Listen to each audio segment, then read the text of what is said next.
Arkadaşlar yayınımıza. Afra Saraçoğlu ve Mert Ramazan Demir gelişmelerini hemen sizlere açıklıyorum.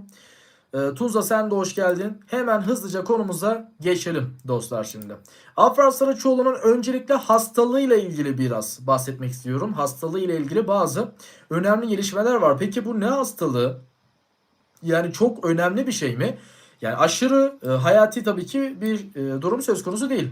Böyle bir şey Allah korusun ama Afra Saraçoğlu'nun Abi dizisinde yani şu anki dizisinde dizi çekimleri sırasında özellikle bazı sahnelerde yere yatmasından ötürü ve çok fazla soğuk ortamlara maruz kalması ve yine ıslak bir şekilde bu soğuk ortamlara da maruz kalması sebebiyle ciddi ağır bir şekilde üşüttüğü ve hasta olduğu belirtildi. Yapılan haberlerde, açıklamalarda dostlar. O nedenle Afra Saraçoğlu'nun maalesef ciddi bir şekilde hasta olduğunu söyleyebiliriz. Tabii ki bu hastalık çekimlerin de birazcık e, gecikmesine sebep olacak. Çünkü biliyorsunuz Afra Saraçoğlu bu süreçte ciddi anlamda bir çekim süreci içerisinde. Yani dizisi çok yoğun bir şekilde devam ediyor ama tabii ki dizinin bölümleri yüksek ihtimalle aksamaz ama birazcık çekimlerin bu şekilde bu sebepten ötürü durabileceğini, hatta durduğunu dahi söyleyebiliriz dostlar.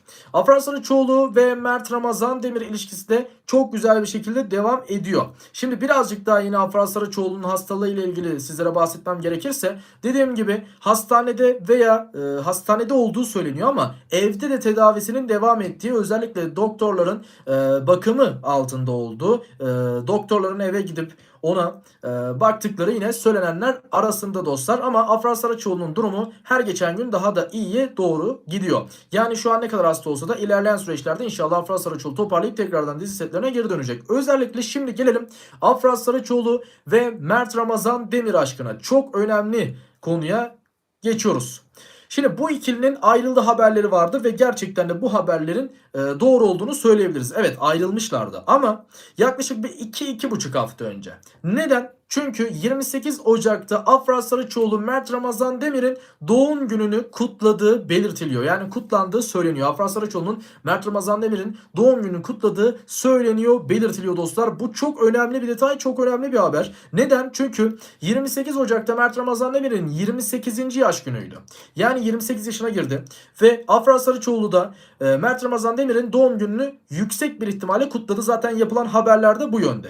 Zaten yine aslında kronolojik olarak devam edersek 28 Ocak'tan sonra Şubat ayı içerisinde olması lazım. Şubat'ın ilk birkaç günü içerisinde Afra Saraçoğlu ve Mert Ramazan Demir'den bir hikaye geldi. Bu ikili bir hikaye paylaştı dostlar. Ne paylaşmıştı?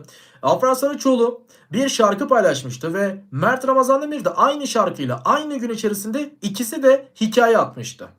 Şimdi şans eseri mi? Yani milyonlarca şarkının içerisinden pek de şans eseri değil. Bu birinci aslında barışlarına dair kanıtımız diyebiliriz. İkincisi ise Afra Saraçoğlu yine bir fotoğraf paylaştı ve fotoğrafın ortamı zaten çok belli. Biz bunları yapay zekaya da özellikle sordurtuyoruz. Yani sence bu ortam, bu iki fotoğrafın ortamı aynı mı değil mi? Bunların hepsini teker teker sordurup araştırıp sizlere o şekilde bunları söylüyoruz. Bunun da altını çizeyim.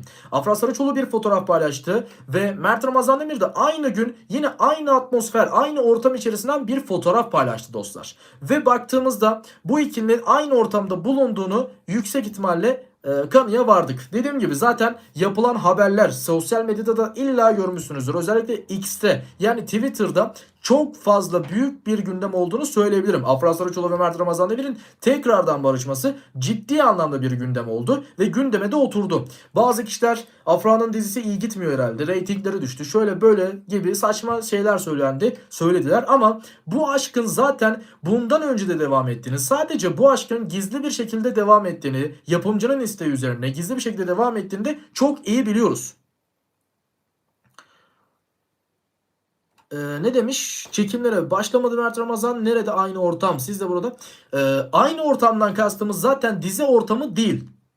Yani bir evde veya herhangi bir yerde birlikte olduklarına dair bir fotoğraf olduğunu söyleyelim. Yani biz çekimde Afra Saraçoğlu ve Mert Ramazan Demir'in aynı set çekiminde vesaire birlikte ortamda olduğunu söylemiyoruz. Sadece herhangi bir evde veya herhangi bir konumda beraber olduklarını söyleyebiliriz. Hiç ayrılmama ihtimalleri de tabii ki vardır ama bu süreçte ayrıldığı haberleri çok fazla gündeme oturduğu için yani ayrıldığını da aslında biz de düşünüyoruz. Çünkü ciddi anlamda da araştırdığımızda birazcık ayrıldığına dair haberler olduğunu söyleyebilirim. Yine şunu söyleyebilirim ki bu ikilinin dediğim gibi aşkı çok iyi gidiyor. Paylaşılan resimler, işte şarkılar hiçbir şekilde tesadüf değil. Dediğim gibi X platformunda zaten çok gündem oldu bu durum. Ve biliyorsunuz ki birçok da tweet'i görmüşsünüzdür eğer takip ediyorsanız. İşte bu ikilinin parası bitti, şöyle oldu, böyle oldu gibi bazı saçma yorumlar vardı ama bu aşk olayı zaten daha 3 senedir, hatta belki de 3,5 senedir bu aşk olayı devam ediyor. Yalı Çapkını'ndan itibaren bu aşk olayı devam ediyor. O nedenle bu yeni dizisiyle alakalı veya Afra'nın reytingleriyle alakalı hiçbir şekilde bunların alakası olmadığını tekrardan söyleyelim. Afra ve Mert aşkı için birçok karalama yapılıyor ama bu karalamalar asla ama asla gerçeği ve doğruyu yansıtmıyor dostlar. Bu süreçte yayınımızı beğenmeyi unutmayalım. Bu yayına, bu videoya en az 150 beğeni beklediğimizde yine sizlere belirtelim dostlar. Şimdi hatta şunu da hemen söyleyelim. Mert Ramazan Demir'in 28 Ocak'ta yani 28. yaş gününde şöyle bir açıklama yaptığı, şöyle bir şey söylediği söyleniyor, bildiriliyor. Mert Ramazan Demir'in en tatlı sürprizim ise kalbimden geldi.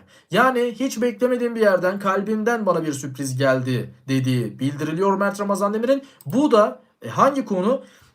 Afra Saraçoğlu, yani kalbindeki kişi Afra Saraçoğlu ve Afra Saraçoğlu da 28 Ocak'ta Mert Ramazan Demir'in doğum gününü kutlamasıyla beraber Mert Ramazan Demir'in doğum gününde böyle bir açıklama yaptığı, böyle bir şey söylediği yine belirtiliyor, bildiriliyor. Bu da çok önemli. Altını çizerek bunu da söylüyorum dostlar.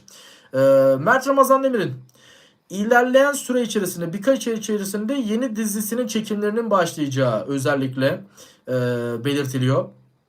Mert Ramazan Demir'in. Bu arada Afra Saraçoğlu'nun dizisiyle alakalı da biraz konuşmak gerekirse Afra Saraçoğlu'nun dizisinin reytinglerinde biraz düşüşler var ve bu düşüşlerden ötürü çok da iyi gitmeyebilir bu dizi. Yani bir hype yakalayamayabilir bu gidişle. Çünkü yaklaşık 5. bölümüne giriyor sanırım. Ve halen daha o istenilen hype bence yakalanmadı bu dizi içerisinde. Özellikle Kenan İmirzalıoğlu gibi ve Afra Saraçoğlu gibi büyük ünlü isimlerin olmasıyla bu dizinin bu kadar aslında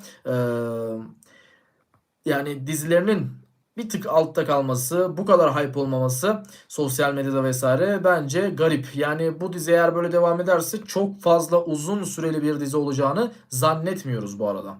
Bunu da belirtelim. Yine baktığımızda şunu da söyleyebilirim ki Afra Saraçoğlu ve Mert Ramazan Demir'in birlikte olduğunu söyledik zaten.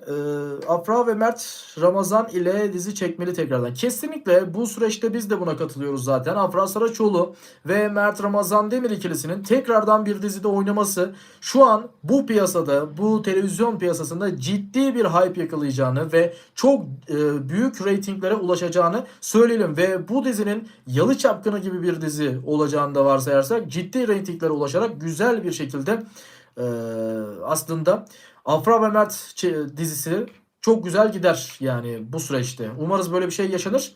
Çünkü bu ikili gerçekten çok samimi ve televizyonda da çok fazla güzel bir şekilde izlenilen ikili. Hiçbir şekilde sıkmadan izleniliyor bu ikili ve özellikle yurt dışında, İspanya'da, Rusya'da, Özbekistan'da, yani birçok ülkede dünyanın yaklaşık Yalı Çapkını 40-50 ülkesinde satıldı diye biliyorum. Yani dünyanın 40 ülkesinde, 50 ülkesinde zaten bu ikilinin hype'ı çok yüksek. Mert Ramazan Demir ve Afra Saraçoğlu çok fazla tanınıyor. Özellikle Afra Saraçoğlu çok ciddi bir yol kat ediyor şu anda. Yeni yaptığı sözleşmeler olsun, yeni yaptığı reklam sözleşmeleri ve sponsorluklar olsun, ciddi anlamda bu ikili yani bomba gibi gidiyor açıkçası. Özellikle Afra Saraçoğlu, ama Mert Ramazan Demir ve Afra Saraçoğlu'nun birlikteliği daha da iyi gidecek dostlar bu süreçte. Yapımcı biliyorsunuz ki dostlar, bu aşkı, Afra ve Mert aşkını gizlediği belirtiliyor. Yani aslında aşklarıyla gündeme gelmelerini istemiyor ama son zamanlarda Afra ve Mert ikilisi aşklarıyla gündeme gelmeye başladı. Aslında aşklarıyla gündeme gelmeleri Abi dizisinin de ciddi anlamda reytingini artıracaktır. Ama söylenenlere göre yapımcı aşklarıyla gündeme gelmelerini değil, tamamen diziyle ilgili gündeme gelmelerini istiyor Afra ve Mert ikilisinin. O nedenle de aslında aşklarını gizledikleri belirtiliyor Afra ve Mert ikilisinin. Bilmiyorum, sizler ne düşünüyorsunuz? Düşüncelerinizi lütfen yorumlarda belirtiniz, yazınız. Evet, yayınımızın yavaştan birazcık sonuna geldik ama birkaç tane daha bir magazin haberimiz var. Bu magazin haberlerimizden biri hemen belirtelim. Hande Erçel'in oyunculuğu ile ilgili bazı şeylerden bahsetmek istiyorum. Çünkü Hande Erçel'in şu anki eşi, şu anki sevgilisi Abi dizisinin yapımcısı olan kişi. Yani Hande Erçel Abi dizisinin yapımcısıyla aslında bir ilişki yaşıyor. Ve bu süreçte Afra Saraçoğlu'nun bazı sahnelerine karıştığı dahi söyleniyor ama bu iddia, yani bunun %100 gerçekliğini sizlere asla söylemiyorum. Bu bir iddia ama Afra Saraçoğlu'nun bazı sahnelerine karıştığı söyleniyor dostlar. Şimdi Hande Erçel'in oyunculuğuna yönelik bazı eleştiriler var ve yine özellikle Hande Erçel'in yeni bir diziye başlayacağı söyleniyor. Bu da önemli bir gelişme aslında. Bunu da belirtelim. Baktığımızda dediğim gibi Hande Erçel'in Abi dizisinin yapımcısıyla bir ilişki yaşaması da yine önemli bir konu olduğunu tekrardan altını çizerek belirtelim. Yavaştan yayınımızın sonuna geldik dostlar. Umarım güzel bir yayın olmuştur. Umarım sevmişsinizdir. Sonuna kadar izlemeyi kesinlikle unutmayınız. Videolarımızı, yayınlarımızı. Yani sizler için her türlü güzel ve güzel bir haberler bulmaya çalışacağız sizlere. Sizleri bilgilendirmeye çalışacağız bu süreçte. Evet, abone olmayı ve videoyu beğenmeyi unutmayınız. Kendinize çok çok iyi bakın. Sağlıcakla kalın dostlar. Yeni yayın ve yeni videolarımızda görüşmek üzere. Her gün canlı yayın yapmaya özen göstereceğiz. Yeter ki bizleri takip ediniz. Sağlıcakla kalın. Dikkat edin kendinize.